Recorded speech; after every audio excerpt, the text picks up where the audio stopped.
Mereka bilang tekadku takkan hilang, jalanku masih panjang, garis akhir yang ku pandang. Sebab orang-orang Aceh yang menikah di Malaysia ni, di Johor ke di Penang semua ada kontak dengan saya. Sebab orang ni mungkin belum kontak dengan Ustaz. Entah apa, nanti esok aja Ustaz. Sebab saya ni kan sudah malam. Saya ni kan, saya tak pernah macam ni, saya tak pernah orang datang menikah macam ni. Sebab saya kan Ustaz Aceh pakai. Sebab gini, saya datang kemari pun bukan nak begitu. Tak, saya datang sebagai tetamu jemputan. Orang di sini tadi ada campur, tapi orang ini mendesak saya supaya saya untuk turun tangan.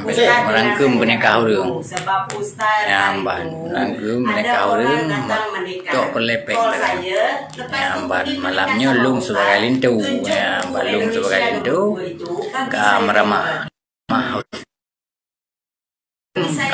ke hambu lên qua pi sabo kai pluông rồi bodoh naik pluông 4 kali itu mah Ustaz kongsi dengan saya kan. Pupu kan saya bagi tahu Ustaz kan, habis pupu arwah saya ni, arwah saya serupakan pupu ini. Tapi tunggu Aceh masuk nanti, saya jalankan sama tunggu Aceh sambilan saya habis buku tunggu saya. Gini. Jadi tunggu datang ni saya bukan saya niat jahat, saya karena tunggu datang cari pasal saya. Orang ini keluarga tunggu kan, yang perempuan ni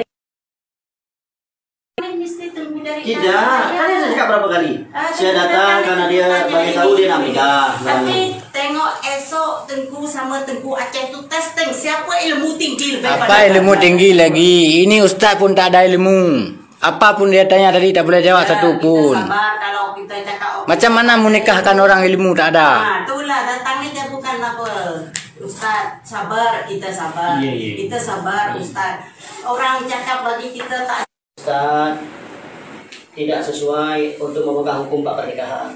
Tak apa. Kita harus pakar Ustaz. Ini nasihat. Ini saya bagi tahu di bukan datang untuk kita selamat berjalan akhirat. Mungkin malam ini serupa jumpa dengan saya, esok kita dah jumpa lagi. Betul tak? Saya sebagai umat Muhammad, bila ada yang bercanggah saya nampak umat Muhammad lain, saya merasa prihatin.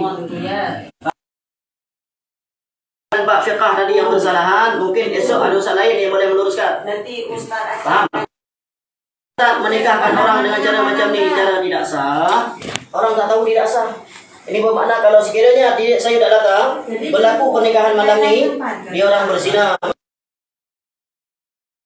Yang ini kata dari mana? Dari Kajang. Ya.